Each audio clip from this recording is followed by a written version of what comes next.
Bueno, pues bienvenidos de nuevo al Volcanumis. Bueno, pues bienvenidos de nuevo al.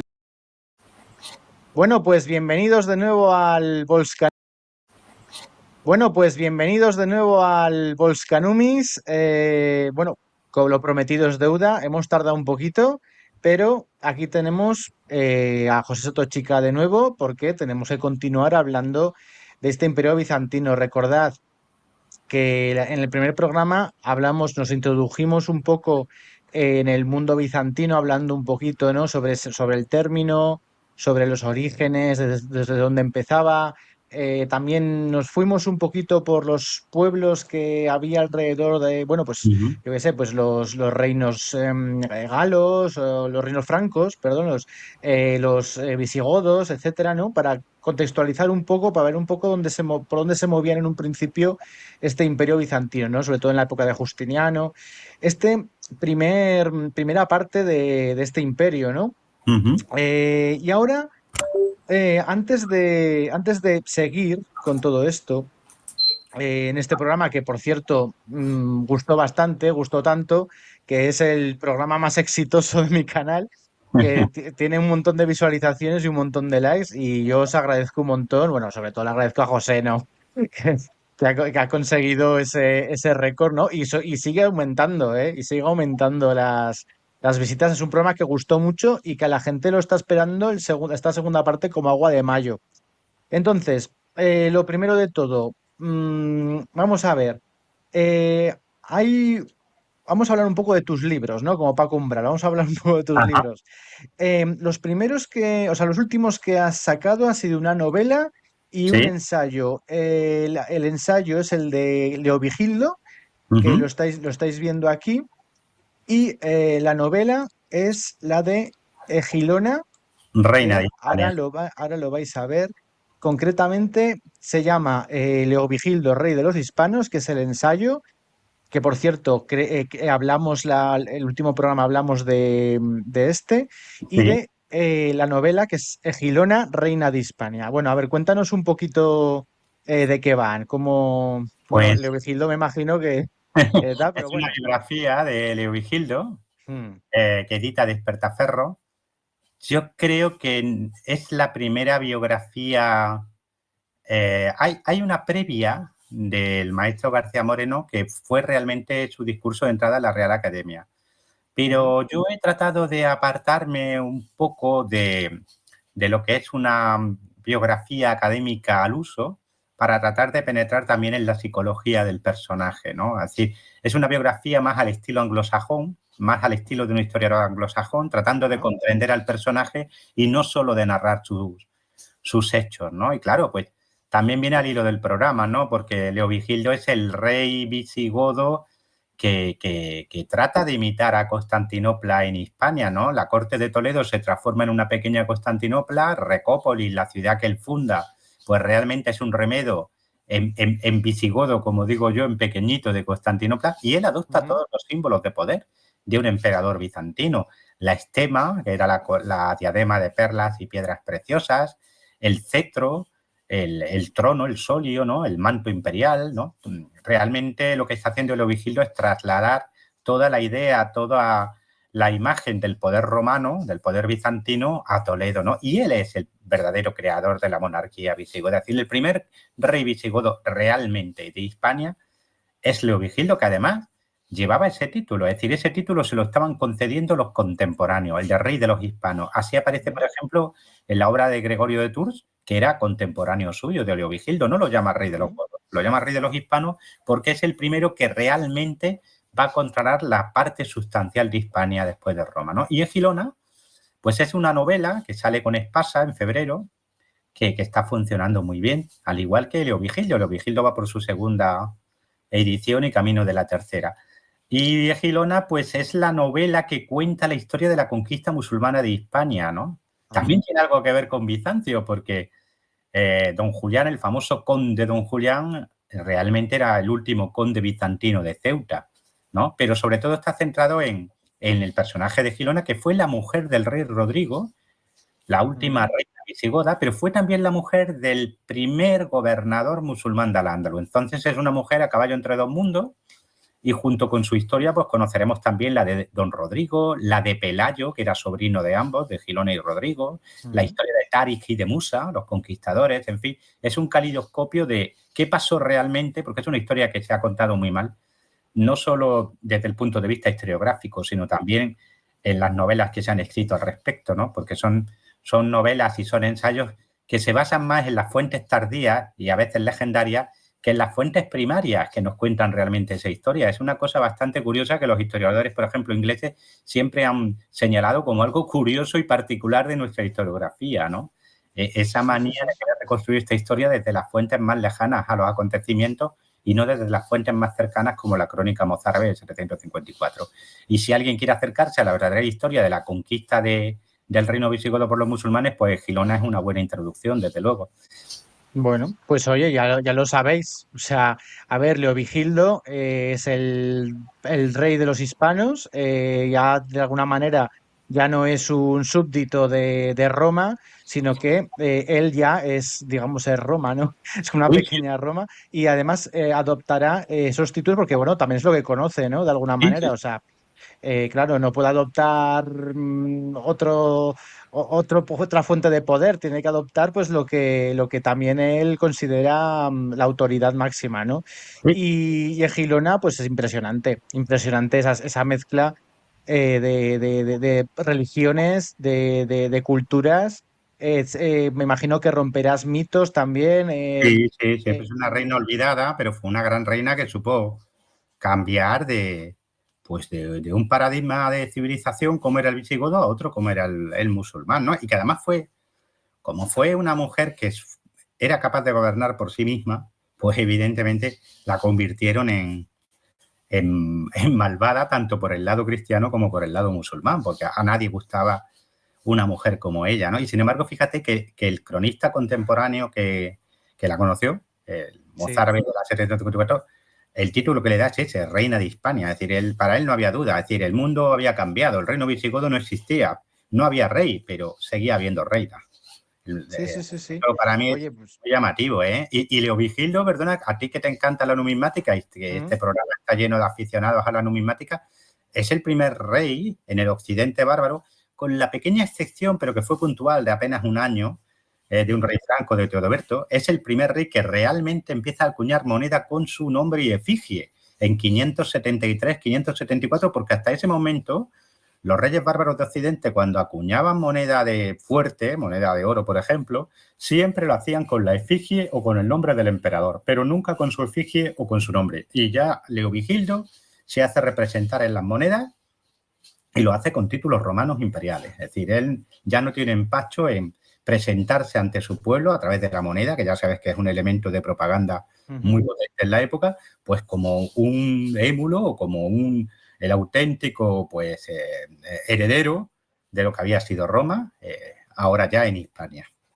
Sí. No, es así. O sea, pues si repasáis la historia monetaria de esta época, así es. O sea, los reyes bárbaros, ¿no? Entre comillas, que hay por Europa, pues acuñan en el nombre del emperador que está en ese momento, ¿no? Pues o Justiniano, o Justino, o quien sea, ¿no? Quien esté en ese momento, Mauricio Tiberio. Y en cambio, a partir de Leovigildo, como dice José, pues es el primero en acuñar a su nombre. Sí, así es.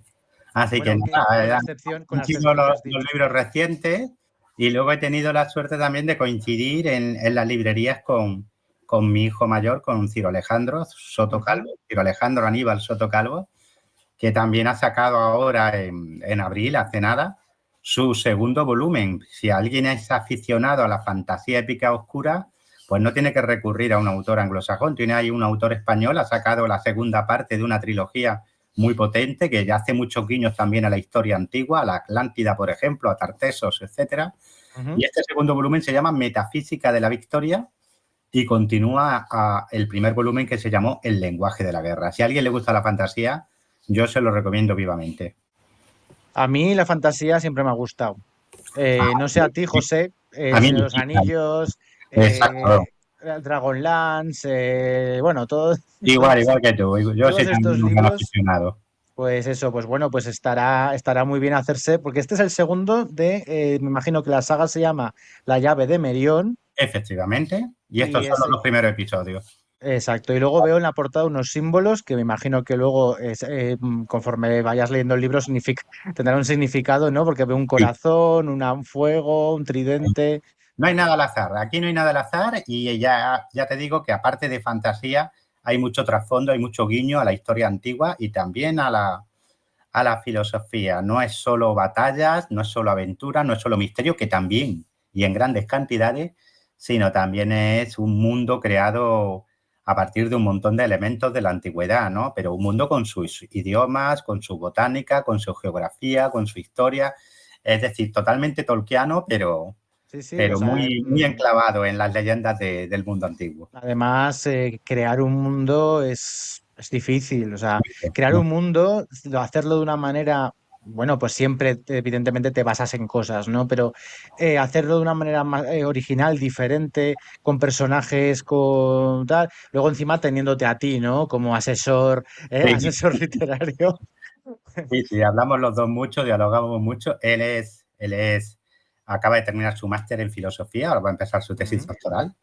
Y claro, pues somos los dos apasionadísimos tanto de la antigüedad como sobre todo de la mitología, que él maneja muy bien la mitología, su tesis va a tener mucho que ver también con mitología. Ujú. Y no hace mucho estábamos, precisamente coincidimos los dos en unas jornadas y hablando sobre mundo e imperios desaparecidos y él estuvo hablando precisamente de la Atlántida porque la conoce muy bien, muy bien, muy bien. Sí, sí, bueno, el Atlántida de Platón, ¿no? Ese libro, ¿cuál era el libro de donde habla de la Atlántida? Efectivamente, aparece en el Critias y en el... Eso. Bueno, Eso es, eso es. Bueno, además el título del libro ya habla de metafísica, o sea, ya me imagino que sí, sí, sí, él sí. estudiaría esto, ¿no? Que has dicho Sale el filósofo que tiene claro, dentro, lo eso es, sale. eso Sí, es. sí. Bueno, pues ahí lo tenéis, ¿de acuerdo?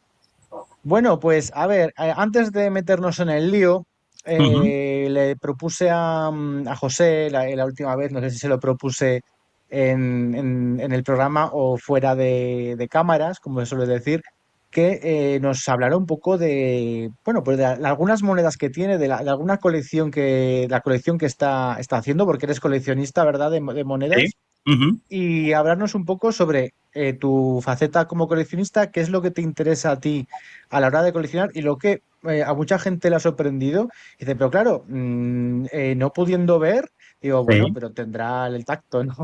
sí. Aunque dan otros sentidos. Sí, el tacto y el oído, ¿eh? Porque Ah, fíjate que os cuento una anécdota. Yo cuando llevo coleccionando monedas, pues no sé, como 30 años. Y bueno, al principio cuando todavía estaba yo haciendo la carrera de historia, os hablo de ujú. finales de los 90, pues yo siempre iba al departamento por supuesto, siempre comprando monedas en tiendas de numismática, es decir, por favor, no compréis de cualquier manera, no hay que favorecer ese mercado negro que a veces existe, hay que comprar en sitios de garantía, lo primero por vuestro propio bien, porque muchas veces os van a vender falsificaciones, ¿no? Y en segundo lugar, porque es la manera de que no haya luego expoliadores, ¿no? Es decir, hay que comprar siempre en tiendas de numismática autorizadas y siempre, pues, piezas legalizadas, ¿no? Pero, claro, siempre te queda la duda y muchas veces también se catalogan muy mal. Entonces yo, claro, tenía la ventaja de tener y tengo muy buena amistad con el catedrático de numismática que entonces teníamos. Y él me enseñó una cosa fascinante, que era que basta con arrojar sobre la mesa una moneda, un denario de plata, para saber si es auténtico o no, por el sonido. Ahí os lo dejo. Es decir, Sí, sí, fíjate, hay puede una... distinguir si un denario de plata romano es auténtico o no, simplemente por el sonido que hace cuando lo dejáis caer. Hacer la prueba y veréis cómo es tal cual. Así. Bueno, ¿Vale? tener cuidado desde la altura que lo tiráis, ¿eh? O sea, Exacto, con cuidado, sin ímpetu. Y luego el tacto. Y luego también hay una cosa que es casi mística, ¿no? Que mucha gente a lo mejor no lo puede entender, pero yo creo que es algo fascinante, ¿no? Que es el peso de lo auténtico y de los siglos. Es decir, no es lo mismo tocar eh, una imitación que una pieza auténtica, ¿no? Es decir, ese puente que tú estableces con la moneda, por qué manos habrá pasado, ¿no? ¿Qué cosas se compraron con ella? ¿Dónde fue acuñada, no? Todo eso es una carga que es algo que no puede palparse, que no puede tocarse, pero que de alguna manera se transmite cuando tú tocas un denario o un decadracma o un áureo o un humo, ¿no? Y sabes que es auténtico, ¿no? Y sabes que es una pieza que a lo mejor tiene 2000 años o 1000 años o 500 años, ¿no? Y eso ya le da un valor muy superior al crematístico, ¿no? A lo que vale realmente la pieza para alguien que se apasiona por la historia, Por claro. supuesto, por supuesto. Sí, Claro. sí, sí. Claro, a ver, aquí hay que distinguir entre dos tipos de coleccionismo o entremezclados, ¿no? Por ejemplo, a mí también me gusta mucho, yo llegué a la numismática por la historia, porque me gustaba mucho, no soy historiador ni nada, pero me gustaba mucho la historia y llegué allí por eso, ¿no? Y claro, el hecho de estudiar una moneda antigua, tal, también, claro, no solo es algo racional, también es algo emocional, por supuesto. No es lo mismo ver o una moneda, por ejemplo, en un museo, Claro, que por tenerla en la ejemplo, mano, ¿verdad? que tenerla, claro, que tenerla en la mano. Es importante que, además, hay mucha gente que se introduce a veces en el mundo de la historia, o se puede introducir en la historia, en la numismática, en todo esto, simplemente, pues, digo, mira, toma, coge la moneda, ¿no? Y la sensación es tan importante decir, ostras, es que esto Sí. es del Monte Laurión de tal, este tetradracma ateniense, no sé qué. O sea, no es lo mismo ir allí que tocarla y la moneda y tal. Y es algo, bueno, es algo único. Pero también es verdad que la numismática o te gusta o no te gusta. O sea, o te Sí, gustan las monedas o o no no te te gusta, gustan. ¿no? Yo las reconozco todas al tacto, es decir, toda la colección que yo tengo, te puedo Ujú. decir que esta pieza es esta o es aquella por el tacto, ¿no? Por el relieve, por el corte que tiene la moneda. Ya sabes que no hay dos iguales cuando son monedas antiguas, ¿no? Que lo que importaba era el peso, Eso es. no cómo habían sido cortadas, ¿no? Y yo creo que son un instrumento maravilloso para introducir a la gente a la historia. Cuando mis hijos estaban todavía en el colegio, yo Ujú. iba a menudo a sus clases con un grupito de monedas en el bolsillo y se las presentaba a los niños y es maravilloso, porque claro, están acostumbrados a ver eso detrás de un cristal en un museo, ¿no? Cuando tú le Claro. pones a un niño un denario de plata en la mano y le dices, pues esta moneda es del emperador Trajano o es de Marco Aurelio, que te sale en la película de Gladiator, ¿no?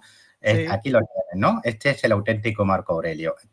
Es que, claro, se les cambia, vamos, se les cambia la idea de lo que es la historia, ¿no? Deja de ser ese plomo que hay que memorizar para convertirse en algo que se puede tocar. Entonces, Claro. yo estoy seguro de que más de un niño y más de dos, y lo sé positivamente porque han crecido y han terminado haciendo la carrera de historia, pues ese momento, pues fue para ellos un impulso. Claro, claro. Sí, sí, sí, así es. Oye, y háblanos un poquito de tu Ujú. colección, ¿no? ¿Qué coleccionas? Me Sí, imagino, pues, antigua, ¿no? sí. O de todo, a lo mejor, o que eres Pues sí, sí, ecléctico. de todo. Soy un poco Mm. ecléctico porque me gusta en sí la moneda. Pues tengo desde monedas, fíjate, tengo desde monedas marroquíes antiguas de plata, Ujú, algunas tan modernas, entre comillas, como de 1954 y ujú, otras más antiguas. Monedas pues también acuñadas en la Europa del siglo XIX. Tengo por ahí alguna que otra moneda de plata del Reino de Rumanía o de Alfonso XII. Tengo moneda persa sasánida, tengo algún ujú, dirham persa del siglo VII.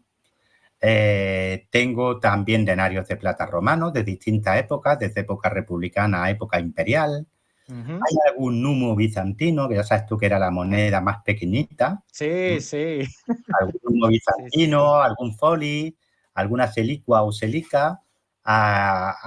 Tengo también un hexagrama de Heraclio, que fue la moneda que en 616, teniendo en cuenta que el imperio estaba al borde del colapso, pues se vio obligado a acuñar con la mitad de plata del valor que realmente habían tenido hasta ese momento las reliquias.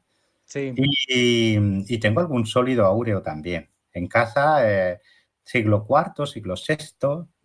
sí, a ver, ahí Y el tema, pero algún decadracma tengo también, algún tetradracma también, de época de Alejandro, de época de Macedonia, en época ya romana, republicana, en fin, un poquito de todo. Moneda griega, moneda bizantina, sí, romana, persa, un poquito de todo. digamos que lo que quieres es representar un poco, tener una representación, ¿no? Del abanico histórico a Exacto. través de la numismática, bueno, algo inabarcable. O sea, a Sí, ver, sí, o sí, sea, sí. es muy, muy complicado porque fíjate, cuando estás en una subasta o en una tienda, ¿no? Y quieres, claro, y dices, ostras, fíjate, esta, ta, ta, ta, ta. Claro, luego de repente, bien, tal. Y luego te das cuenta de, ostras, que es que me falta también esta representación y esta no sé qué, es inabarcable. Y Es nada, inabarcable. Hay que decir, mira, venga, un poco hasta aquí y luego ya, pues, si vienen otras, pues ya vendrán, ¿no? Pero fíjate, hablando un poco de moneda bizantina, que has hablado del hexagrama, que Ujú. son 6 gramos, ¿no? Es más o menos, significa un Sí, poquito eso, ¿no? eso es lo que significa. Sí, lo que pasa es que es una moneda que Heraclio empieza a acuñar en un momento de crisis económica brutal, porque el imperio lleva pues 14 años perdiendo batallas frente a los persas, ¿m? Ha Ujú, pasado por una guerra civil brutal, económicamente hablando pues se está en un momento difícil, Egipto está a punto de ser invadido ya por los persas, que entran allí en septiembre de 617, en fin, en ujú, esa situación de casi colapso, eh, la manera que tiene el emperador Heraclio en este caso de intentar capear todo eso es, por un lado, bajar los sueldos del ejército y de los funcionarios a la mitad. Ese año se bajan los sueldos de los funcionarios y de los soldados a la mitad. ujú. Se suspenden las entregas gratuitas de alimentos de las que disfrutaban los habitantes de Constantinopla, de la ciudad imperial. Se anulan por completo, ya no hay reparto de alimentos. Y se baja de ley, la ley de la moneda cae formidablemente y aparece esta moneda con la que se paga a los soldados y a los funcionarios a unas sabiendas de que tiene una ley muy inferior a la que había tenido la moneda hasta ese momento. Que luego la va a recuperar, ¿eh? Luego recupera la ley y por ejemplo, el sólido áureo va a ser bastante estable. Ya no se va a llamar sólido áureo, ¿no? Habitualmente, ¿no? Ya le van a llamar nomismata o nomisma, ¿no? Sí. Y va a irse hasta 1081, ¿eh? Manteniendo su estabilidad, su cantidad de oro y su ley, ¿vale? Hasta 1081. Pero en época de Heraclio hubo ahí unos años muy complicados, ¿eh? Y se notó también en la acuñación de monedas. Sí, sí, claro, a ver, en la historia monetaria bizantina tenemos la etapa, digamos, que es hasta Anastasio, ¿no? Con esos numus que, claro, faltaban divisores desde ese numus hasta el trémisis. Claro, había allí una cantidad de numus que tenías que alcanzar para llegar a un simple trímisis impresionante, ¿no? Hasta que Sí, Anastasio dijo, venga, vamos aquí a hacer piezas realmente que sean, yo qué sé, que sean manejables. sí, claro. Y vamos, exacto. Y Tú luego ya pues... fíjate, Jesús, como anécdota, hasta qué punto llegó, por ejemplo, la inflación, en este caso en el siglo IV, que al final Ujú, consiguieron embridarla, ¿eh? ujú. La inflación empieza a ser formidable eh, después de que se fijara el cambio del sólido áureo y de la plata. La plata y el oro, digamos que se mantuvieron muy estables, pero la moneda de cuenta corriente, la pequeña moneda, la moneda de vellón, ¿no? El numo y Ujú. el foli, se disparó la inflación entre 314 y 370, ¿no? Luego ya Valente supo ya ponerlo en camino y embridar la inflación, que quedó ya en un 3%, pero ahí hay unos 60 años horribles de inflación. ¿Y cómo llegó a ser la cosa? Que el Numo y el Foli se depreciaron tantísimo que en los dibujitos que acompañaban a las dignidades imperiales en un documento muy importante que se llama la Notitia Dignitatum, ¿no? Que recoge el organigrama del funcionariado y del ejército romano en el siglo IV, que va a ser el mismo del bizantino hasta el siglo VII, ¿no? Ujú. Pues en los dibujitos que corresponden a la persona encargada de gestionar los impuestos, lo que aparecen son sacos, unos sacos que era como se llamaba, folis, Ah, ah, claro. porque claro, eran necesarios tantas moneditas para poder equivaler a una moneda de plata o a una moneda de oro que literalmente había que llevarlas en sacos. Sí, sí. Fijaos. 7.200 nomus en época con la reforma de Anastasio a finales del siglo V Sí, equivalían a un sólido áureo. Hacía falta 7.200 piezas, numo, de cobre, para, sí. para equipararse a una sola moneda de oro. Sí, sí, esto era un problemón. Y fijaos que el Folis, el verdadero Folis, ¿no? Porque lo de antes era, digamos que era un Numus. Folis, que como ha dicho José, que es un saquito, un saco de monedas. Claro, el Folis lo fijaron en 40 numus. Sí, efectivamente. Con la reforma de Anastasio, ¿no? Y claro, con eso pues se consiguió solventar un poquito este problema, entre otras cosas, ¿eh? Que hubo más Sí. reformas, no solo una reforma Justiniano, monetaria. Justiniano volvió a reformar, volvió a ajustar el cambio del numo, del folis y de la moneda de plata y la de oro. Y luego, pues Heraclio, como acabas tú de decir, tuvo también, y a partir de Heraclio hubo varias reformas monetarias. Y ya a partir de 1081 cambia por completo el sistema porque el patrón oro, entre comillas, empieza a perder fuerza y sobre todo el sólido áureo que se había mantenido como muy, muy estable. Yo creo que ha sido la moneda más estable de la historia de la humanidad. Desde el 314 al 1081 mantuvo tanto la cantidad como la pureza del oro que contenía, y eso yo creo que no se ha vuelto a dar en la historia de la humanidad. Es decir, que durante 800 años una moneda conserve su estabilidad, yo creo que es algo que nunca se ha repetido. Pero a partir de 1081 ya pierde por completo y las nuevas monedas ya de oro tienen ya una cantidad y una calidad de metal muy, muy, muy, muy depreciada. Bueno, pues a ver, ya sé que estáis ansiosos por entrar en el tema, ya lo sé, pero antes de nada hay que respetar un poco alguna pregunta que me ha hecho sobre el programa anterior algún suscriptor. Entonces, bueno, es un detalle, ¿no? Una anécdota que contaste que, bueno, pues la persona me ha dicho que querría saber cuál es, ¿no? Dice que contaste que desde que leíste el primer libro real de historia a la edad de 7 años, ya Sí, supiste que querías dedicarte a la historia. La sí, pregunta de esta persona es ¿qué libro fue ese? sí. Yo, el primer libro real que yo leí, no cuentos, sino libro, fue La Anábasis de Jenofonte. Anda. Era una edición para jóvenes con ilustraciones muy bonitas, muy vistosas, y una edición de los años 70. Y para mí aquello fue cuando aquello cayó en mis manos en la Biblioteca Municipal de Santa Fe, la biblioteca pública.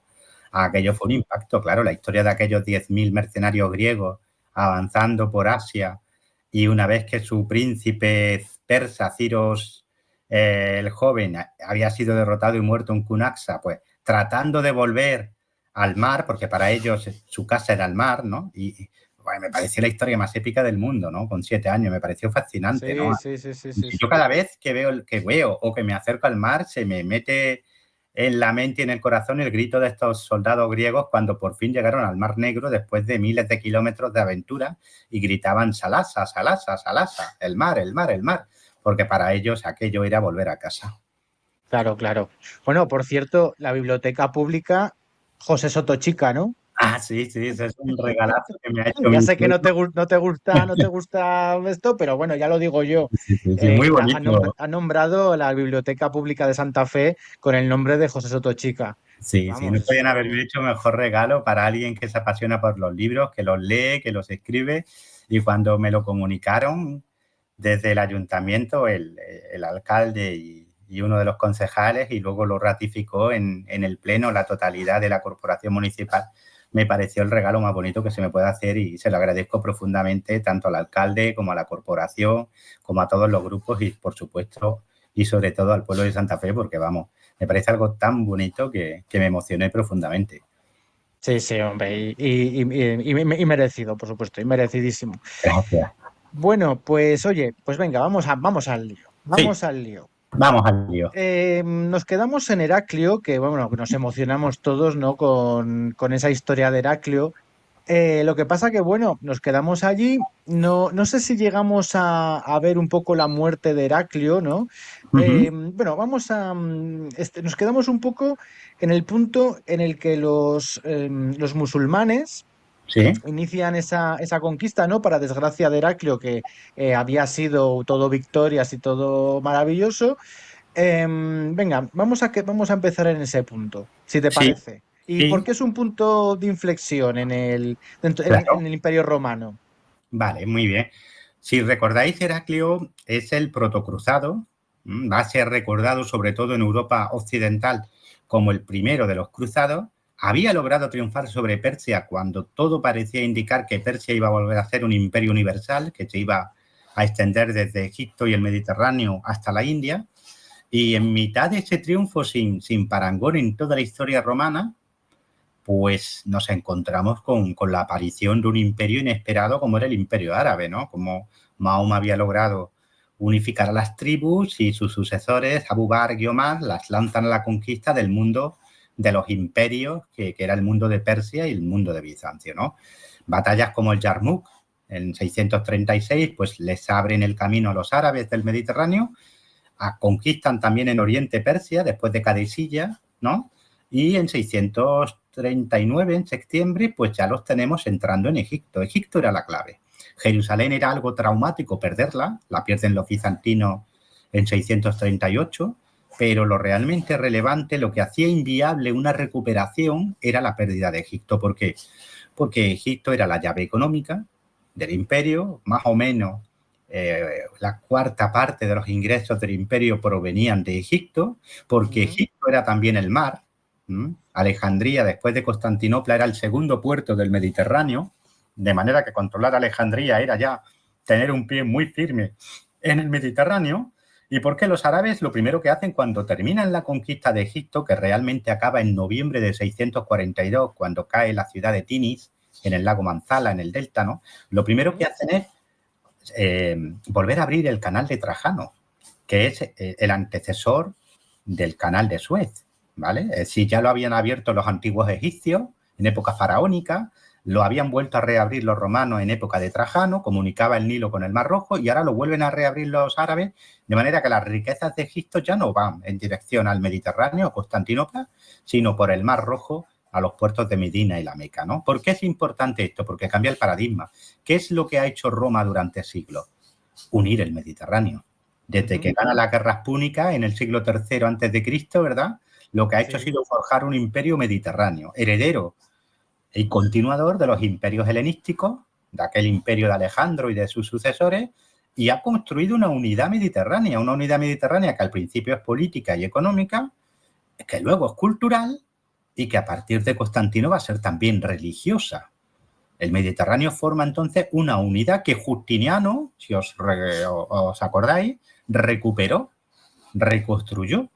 El Mediterráneo todavía en 642 era una unidad económica, cultural, política y religiosa. Y eso se quiebra, y se quiebra para siempre cuando los árabes conquistan Egipto. Desde 642 las flotas al servicio del califa navegan desde Egipto en dirección a lo que hoy sería Libia y también hacia el norte, hacia Chipre y el Egeo. Ya no hay una unidad mediterránea. Y fijaros que vuestro mundo, que es el mío, es ese. El sur del Mediterráneo forma un ámbito de civilización, que es la islámica, diferente al occidente mediterráneo, lo que se llamó antaño, ¿no?, la cristiandad, el occidente, y al oriente mediterráneo, heredero de Bizancio, que hoy, a grosso modo, estaría constituido por Rusia, ¿no? Sí. De un Mediterráneo unido pasamos a un Mediterráneo dividido en tres esferas de civilización, que es nuestro Mediterráneo todavía hoy. O sea, esas tres esferas serían el mundo del este, occidente y el Magreb, ¿no? Por así decirlo, ¿no? O sea, desde Marruecos hasta lo que hoy es Siria, va a ser ese mundo musulmán. Lo que hoy sería Turquía, Grecia, los Balcanes, va a ser el mundo heredero directamente de la Roma de Oriente, el mundo bizantino, ¿no? Ahora veremos que ya pasa a estar dominado por la lengua griega y que cambia de paradigma cultural. Es la continuación de Roma, pero digamos que con una nueva faceta que es ya 100% helénica, ¿no? Y el occidente bárbaro, que poco a poco se va convirtiendo en lo que iba a ser el occidente medieval. Sí, sí. Oye, una cosa que has contado, claro, porque dices el antecesor del canal de Suez, digamos que era una especie de canal que había desde el Nilo hasta el Mar Rojo. Es que eso no lo sabía yo. Sí. Se abrió en época faraónica muy antigua, puede que incluso ya en el segundo milenio antes de Cristo, probablemente en época de Hatshepsut ya funcionaba con toda seguridad. En el siglo VII antes de Cristo el emperador Necao ya lo había abierto, el faraón Necao ya lo había abierto en el 600 antes de Cristo, y luego Trajano, luego los persas, Darío I, Cambises y Darío I, Aquemenes también lo abrieron. Por supuesto, en época de los Ptolomeos estaba abierto, Cleopatra quiso usarlo para huir de Egipto y que no ser capturada por Octavio, por el futuro Augusto, y Trajano lo reabrió en el siglo II para convertirlo en una vía comercial con Oriente que esquivara el dominio parto, ¿no? Y ahora los árabes lo primero que hacen es reabrirlo. Es un canal que comunicaba el brazo más oriental del Nilo con el Golfo de Suez. Es el antecesor directo del canal de Suez. Sí, sí, sí. Sí, sí. De manera que tú por ahí... El centro ya no es el Mediterráneo. Sí, claro, unías el Mediterráneo con el Mar Rojo a través del Nilo. Sí, sí, sí, sí. Bueno, pues continuamos. Sí, la caída de Egipto marca también la muerte de Heraclio en cierta manera. Heraclio va a morir un poquito antes, va a morir en noviembre de 641.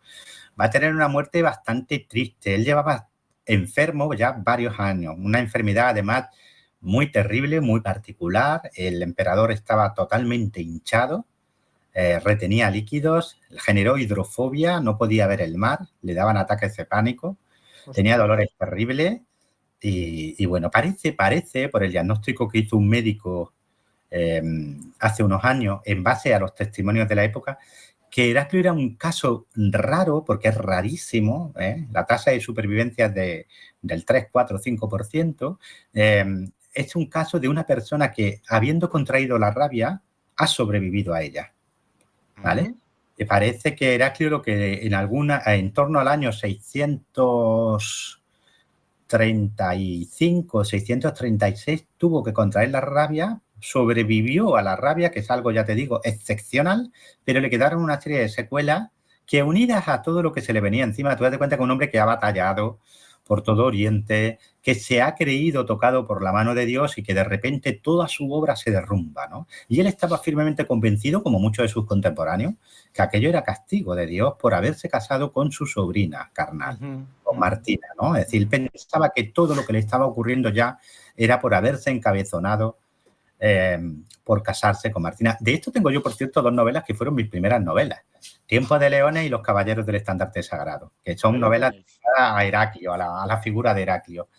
Y Heraclio muere y deja un imperio en una situación muy, muy complicada. ¿Por qué? Porque quien realmente deja el trono a su hijo Constantino era un hombre muy capaz, pero muy enfermo.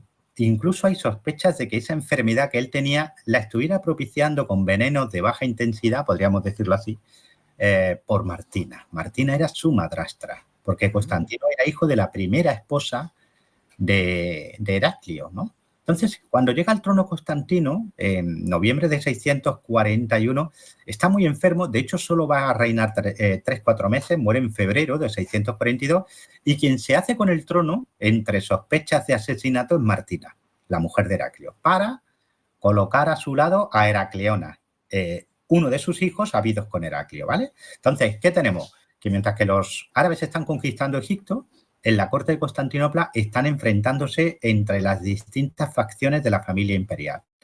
Los descendientes de la primera mujer de Heraclio, que ahora ya es el nieto, Constante II, perdón, y los descendientes de la segunda mujer de Heraclio, Heracleona. Ahí hay una lucha, una pugna por el poder, de la que es descabalgada, se le va a quitar el trono, se le va a cortar la nariz y la lengua y se le va a exiliar junto con su hijo, que es castrado en Rodas, ¿vale? Pero claro, se perdieron unos meses preciosos en los que no se atendió a la defensa de Egipto y Egipto termina de caer en manos de los árabes. Sí, sí. Fíjate, el Heraclio logra, porque digamos que es el siglo de Heraclio, ¿no? Sí, Heraclio llega al poder en 610, el hijo, oficialmente en el 610, y este siglo VII es el siglo de la dinastía de Heraclio. Llega a formar una dinastía, algo que es raro, ¿no? Porque hasta este momento, pues, no sé. Sí. No. Ya sabes que en Bizancio nunca jamás terminó de establecerse un sistema de sucesión reglado. Al igual que en Roma. En la Roma de Occidente, pues en la Roma de Oriente no. Si tú eras poderoso, podías condicionar de manera que tu hijo o tu nieto te sucediera. De hecho, eso pasó muchas veces, ¿vale? Pero digamos que no había una norma escrita que dijera que el trono tenía que pasar a tu hijo. De manera que en Bizancio lo que vamos a ver es que va a haber muchas veces hombres salidos de la nada que se hacen con el trono, ¿no? Yo siempre he dicho que Bizancio es el más democrático de los imperios porque vaya a tener en el trono, pues, el hijo de un simple soldado que empieza su carrera como soldado y termina como emperador, por ejemplo, Marciano, ¿no? O un caballerizo, un mozo de cuadra, como Basilio I, o un soldado de la fila analfabeto, como fue Justino I, o el hijo de un campesino, como fue Justiniano. Esto solo pasa en Bizancio. Es un imperio que está abierto a cualquiera que tenga la capacidad, el genio y sobre todo la voluntad y la ambición de llegar al trono, ¿no? Y claro, se constituyen dinastías, pero son siempre dinastías efímeras. La de Heraclio va a ser una de las más largas, porque va a reinar él, le va a suceder su hijo brevemente, su nieto va a tener un reinado muy largo.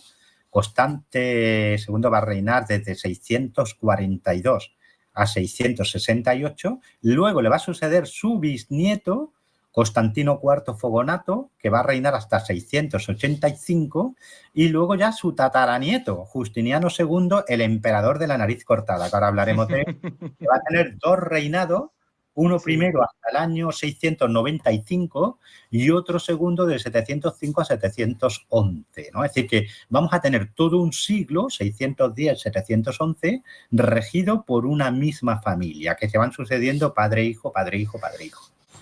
Oye, y a partir de esta dinastía, digamos que la antigüedad tardía es como que ya pasamos de la antigüedad tardía a la Edad Media ya oficialmente.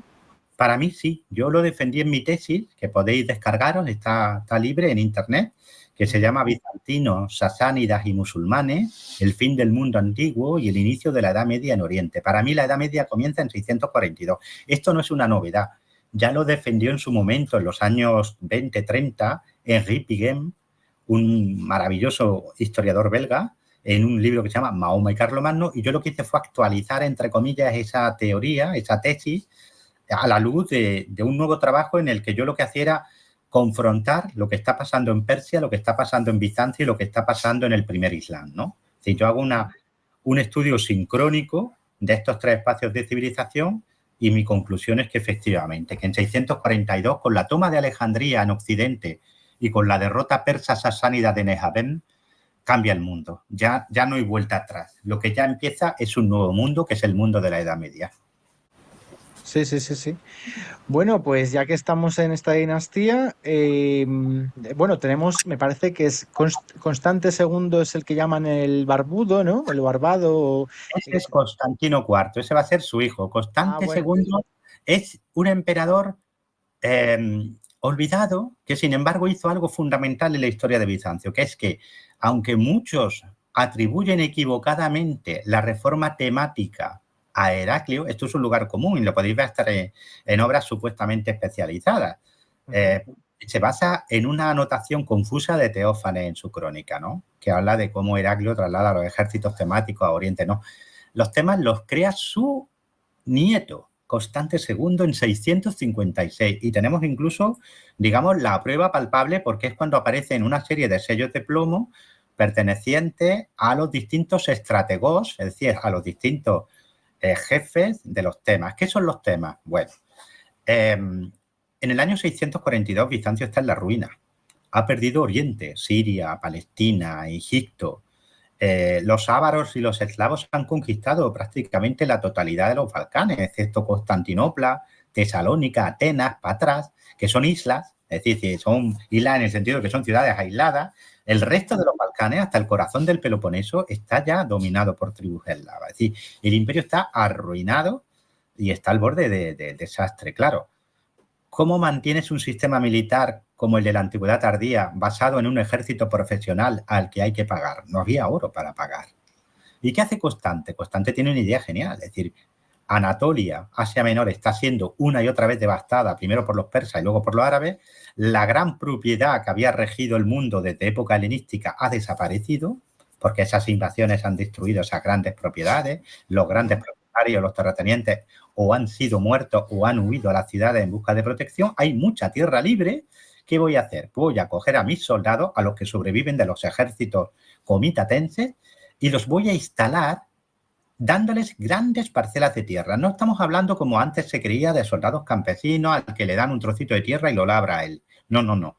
Son grandes propiedades que van a regentar, que van a labrar a parceros, gente a la que se arrienda esa tierra, y de las rentas que provee esa tierra, los soldados van a poder equiparse, van a poder tener caballo, van a poder tener armas, armadura, van a recibir también en campaña un pequeño sueldo, pero sobre todo se van a sostener del producto de esas tierras que les entrega el emperador a cambio de su servicio militar. Eso es el sistema temático. Por eso los temas tienen los nombres, son grandes circunscripciones territoriales donde su jefe, el estrategos, ahora tiene en su mano tanto el poder militar como el civil.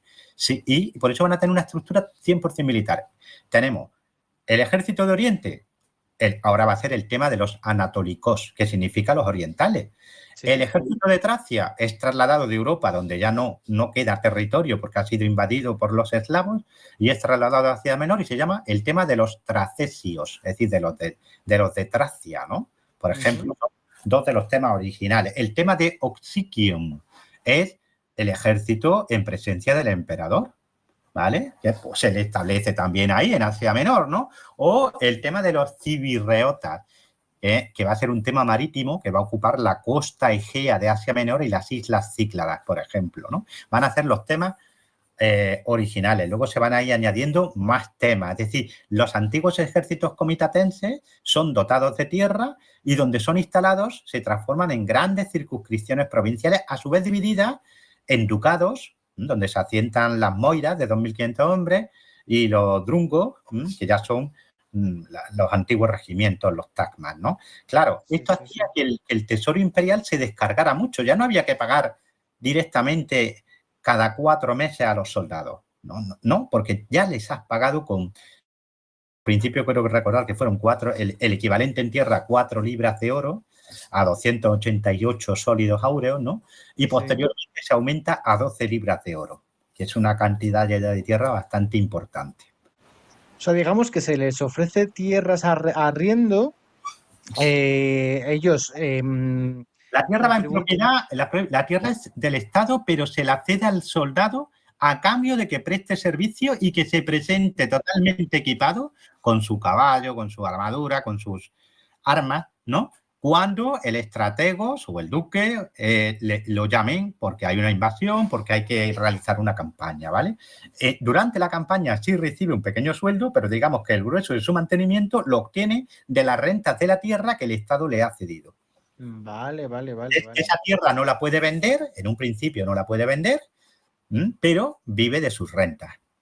El soldado se convierte en un propietario y claro, eso también tiene una ventaja, Jesús, que es que ese soldado está muy interesado en defender el territorio, porque ya no solo es un soldado profesional, un mercenario, sino que es propietario del suelo que está defendiendo.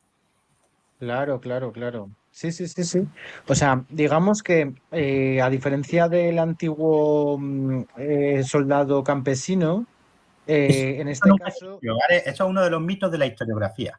Ese soldado campesino que todos tenemos en la cabeza de los limitanei, que surge sobre todo en los estudios que se hacen en los años 20, 30, 40, 50, 60 del siglo XX, nunca existió. Sí, lo que tenían los limitanei era lo que estamos viendo ahora en el sistema temático, parcelas que el Estado les asignaba y que ellos no labraban personalmente. El soldado no es que cogiera el arado y estuviera todo el día trabajando en el campo, no.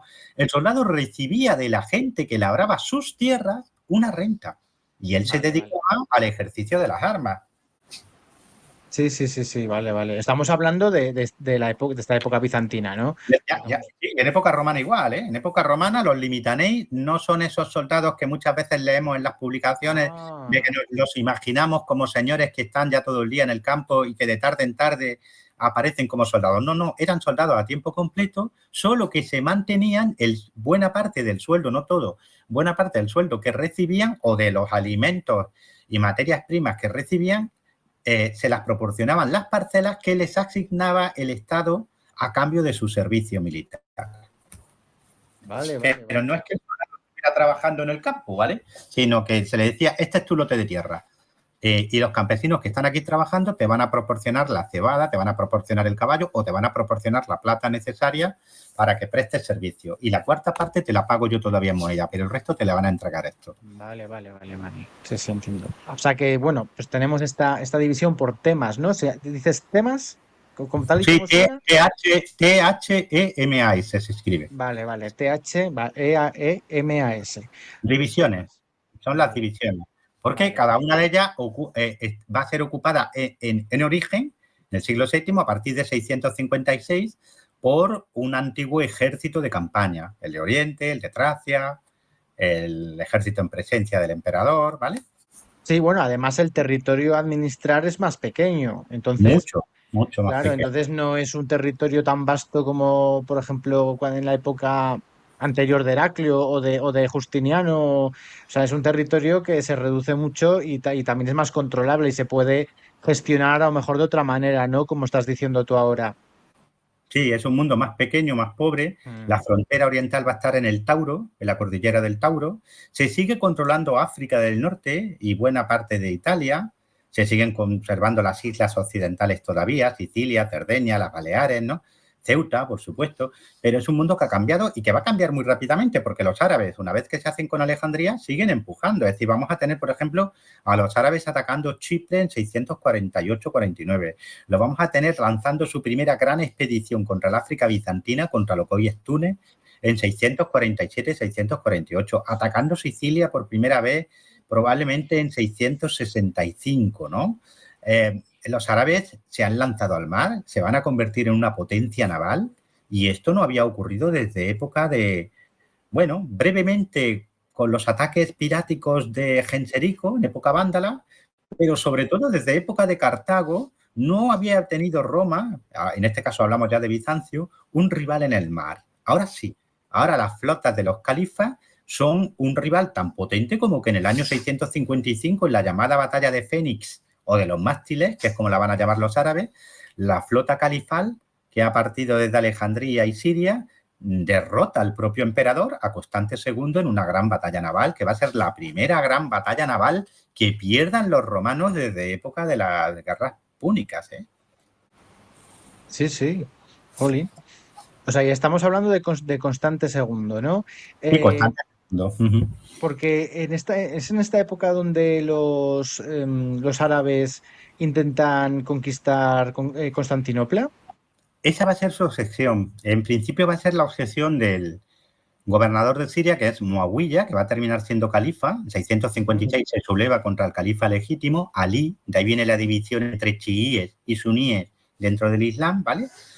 Y por fin ya no bajó su reinado, que termina en 668 siendo asesinado. Por cierto, este emperador es el último emperador legítimo que entra en Roma. En el año 663 entra en Roma, hace una expedición a Occidente, entra en Roma, celebra allí un triunfo, le va a entregar, por ejemplo, al Papa el Panteón de Agripa, ¿vale? Como iglesia, que hasta entonces era un edificio imperial.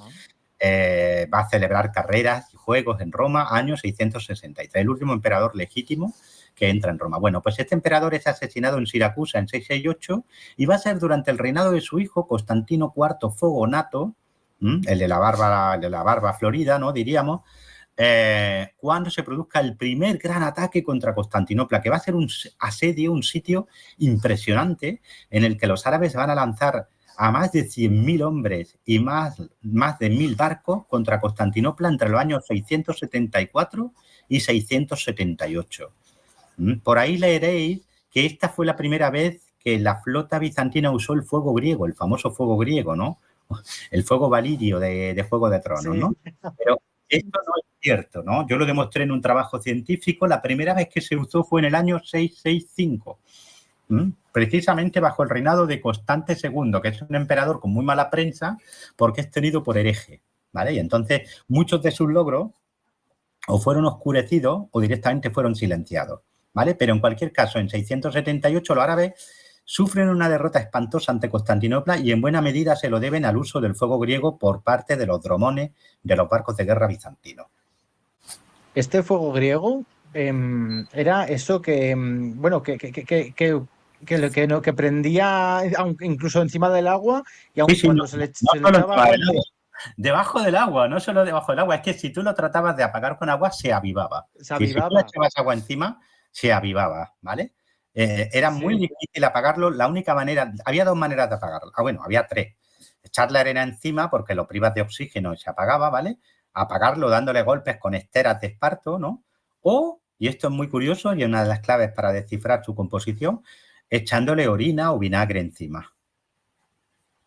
De hecho, los árabes, antes de entrar en combate, ya tenían la costumbre de empapar sus barcos y las velas de esto, aunque los barcos cuando entran en combate arrían las velas, ¿vale? Porque son barcos que cuando entran en combate usan solo los remos, ¿no? Pero intentaban empapar su barco con orina o con vinagre para tratar de evitar que prendiera el fuego griego, ¿no? Y también embarcaban grandes vasijas con orina o con vinagre para tenerlas a disposición e intentar apagar el fuego griego. Aún así, si el fuego griego prendía en una nave, era muy difícil que esa nave se salvara.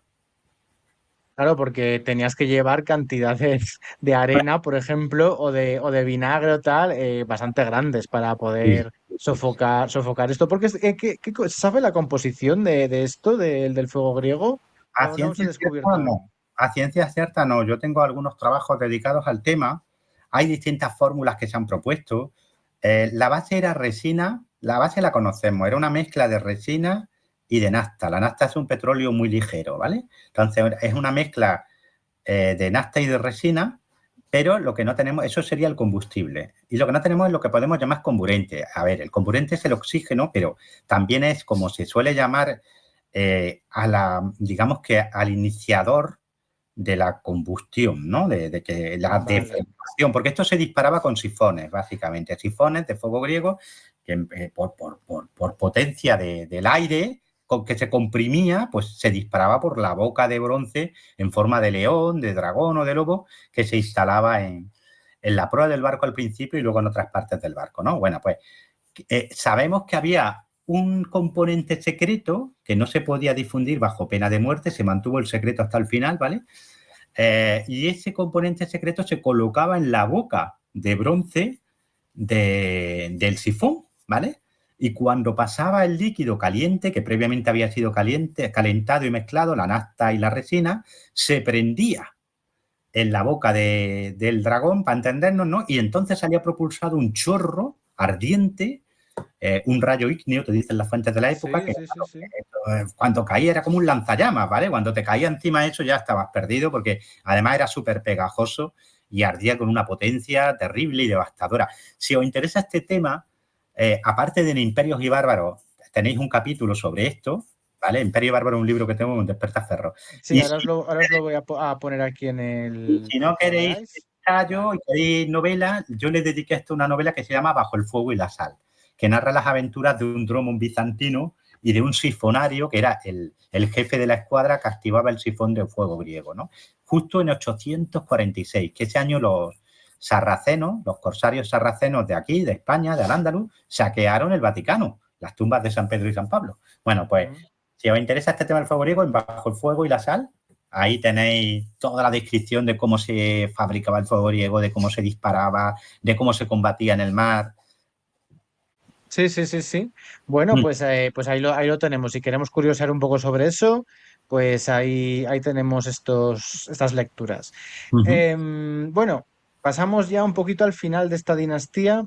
Sí. O si quieres comentar alguna cosa más para que resulte relevante. Constantino IV va a ser un gran emperador. Constantino IV es quien derrota a los árabes en 678. Va a tener un traspié con un pueblo que va a ser importante en la historia de Bizancio, los búlgaros.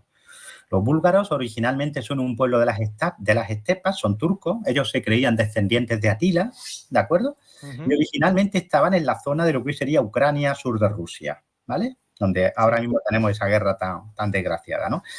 Había distintas tribus búlgaras, pero son unificadas en el siglo VII por la de los onoguros, que también van a dar lugar al nombre de Hungría, ¿vale? Bien, pues estos búlgaros onoguros, con uno de sus príncipes, que vienen huyendo de otros pueblos de las estepas, se desplazan desde lo que hoy sería el sur de Rusia y Ucrania hasta cruzar el Danubio y asentarse en lo que hoy es Bulgaria, que recibe su nombre de ellos, ¿no? Bueno, pues estos bárbaros son enfrentados por Constantino IV, que había conseguido su gran victoria sobre los árabes, pero que en 679 no iba a lograr ninguna victoria sobre los búlgaros, sino que iba a ser derrotado por su rey, Asparuk, en una gran batalla, 679-680, y eso haría que los búlgaros se instalaran allí, crearan un imperio e iban a convertirse en uno de los grandes enemigos de Bizancio durante muchos siglos, ¿vale?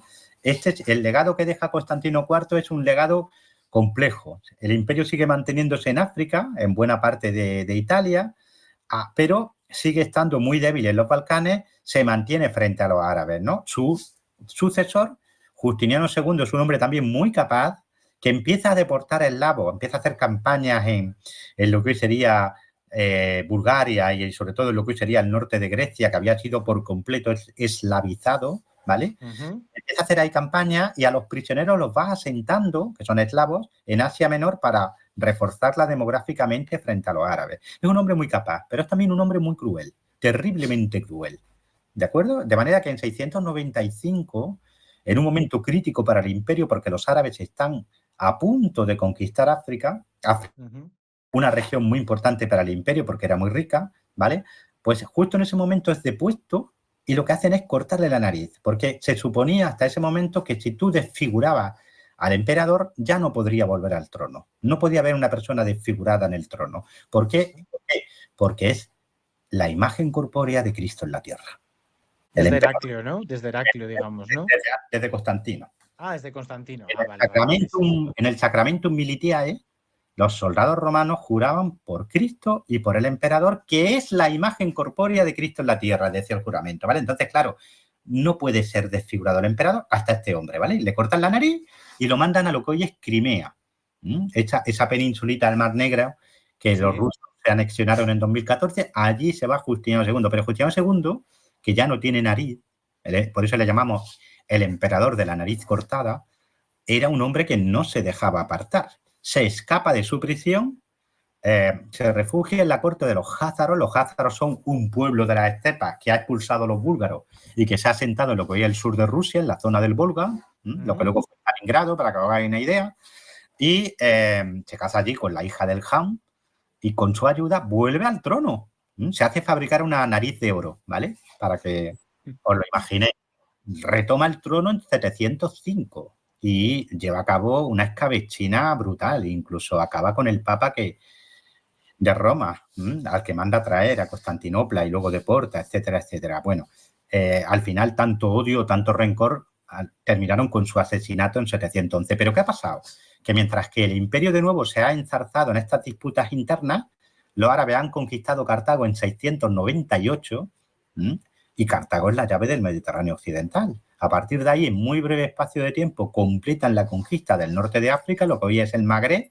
Hasta entonces era una zona de lengua latina, de mayoría cristiana. En 710 llegan a un acuerdo con el último gobernador bizantino de África, que es Don Julián, gobernador de Ceuta, ¿vale? Y en 711, ya lo sabéis, desembarcan en Hispania, en la Hispania visigoda, y en la batalla mal llamada de Guadalete, que esto fue un trabajo que, junto con un grupo de arqueólogos, de geólogos, etcétera, hicimos y fue publicado en septiembre de 2023 en Nature Communication,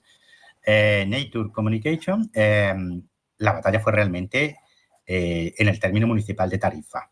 La hemos encontrado. Y en Girona tenéis descrita esa batalla como realmente fue, ¿no? Pero fijaros lo que ha cambiado el mundo. El Islam de repente ha pasado de estar en lo que hoy sería Libia a estar en lo que hoy es España, ¿vale? Ha vuelto a generar un poderío potentísimo porque, aunque fue derrotado ante Constantinopla en 678, se ha rehecho aprovechando las disputas internas del imperio, ¿vale? Y está ya tan fuerte Jesús que en 717 vuelve a intentarlo. Vuelve a intentar conquistar Constantinopla. Y 1800 barcos árabes y más de 200.000 hombres son lanzados contra Constantinopla en 717-718. Bueno, y por supuesto son rechazados, porque si no la historia habría sido otra. Hubiera cambiado tanto, la derrota fue tan grande, fue tan espantosa para los árabes, tan enorme, que se acabó la expansión árabe. A partir de 718, aunque hay pequeñas incursiones y expediciones árabes en Asia Central, en algunas regiones del norte de la India, en Francia, en la Francia todavía merovingia, ¿verdad? Pero digamos que ya no se va a conquistar ningún gran territorio. Y fíjate cómo fue de espantosa la derrota, que el califa, después de recibir los informes sobre lo que había pasado en 718 ante Constantinopla, donde se pierde la práctica totalidad de la flota, se ve tan débil que evalúa la posibilidad de retirar sus tropas y sus flotas de Hispania para poder hacer frente al empuje bizantino, ¿no? Y manda, entre comillas, una comisión a Hispania a preguntar al valí si procede evacuar Hispania, ¿no? Fijaros que coincide con el levantamiento de Don Pelayo en 718. ¿Vale? Es decir, en ese momento se jugó el destino de la península ibérica, porque imagínate que el califa se hubiera mantenido en sus 13 y hubiera retirado sus tropas de Hispania, no hubiera habido alarma y la Edad Media española hubiera sido muy distinta, pero al final optaron por mantenerse. Sí, sí, sí. Coincide un poco esta época, porque a ver, en fechas aquí ya voy un poco más perdido. ¿Coincide un poco esta época del paso de la dinastía Omeya a la dinastía Abásida, más o Sí, menos? por supuesto. Esto fue un baldón para los omeyas. Unos años más tarde, en 750, los abasíes, la nueva dinastía, derrota a los omeyas y la mayor parte de la familia omeya, de la dinastía omeya, es pasada por las armas. Uno de los pocos supervivientes, el famosísimo Abderramán I, en un ciclo de aventuras dignos de una novela, consigue digno de la huida de Constantino de la corte de Galerio hasta Britania. Igual, es alucinante porque este hombre va sobreviviendo a todo tipo de aventuras, de intentos de asesinato, y después de mucho discurrir por todo lo que hoy sería el norte de África, desde Egipto a Marruecos, en 756 desembarca en Almuñécar, en la playa de la costa de Granada, y con apoyo de algunos clientes omeyas instalados aquí en Hispania, pues se hace con el control de Hispania y proclama el Emirato Independiente de Córdoba. Y empiezan los omeyas de Córdoba, ¿vale? Pero en Oriente van a seguir rigiendo ya los abasíes, desde Bagdad, que es a donde trasladan la capital. Sí, sí, sí, sí. Bueno, y claro, y mientras tanto, en esta época, porque ya hemos terminado la dinastía Heraclea con Justiniano II, el de la nariz cortada, pero bueno, mientras tanto, porque por cierto, cuando deciden quitarlo del trono la primera vez, ¿cuál es la razón? Porque tampoco o sea, aunque era cruel, tampoco lo estaba haciendo del todo mal, ¿no? Por lo que contabas. No, era un buen emperador. Lo que pasa es que era un hombre muy cruel, muy excesivo, no se contenía nunca. Y la razón fueron una serie de derrotas que sufre primero en Asia Menor frente a los árabes.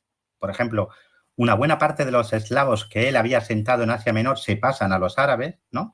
Y la otra razón es la sorpresiva pérdida de territorio en África. De hecho, Cartago va a caer una primera vez en 696, va a ser recuperado en 697 y se pierde definitivamente en 698. Son su crueldad y sus derrotas frente a los árabes los que hacen que se le deponga, ¿no? Y se ha sustituido por una serie de emperadores, Leoncio y Aximar, que, entre ellos va a haber más, ¿vale? Va a haber un número importante de efímeros emperadores, y al final de todo esto va a surgir una nueva gran dinastía, que es la de los Isaurios.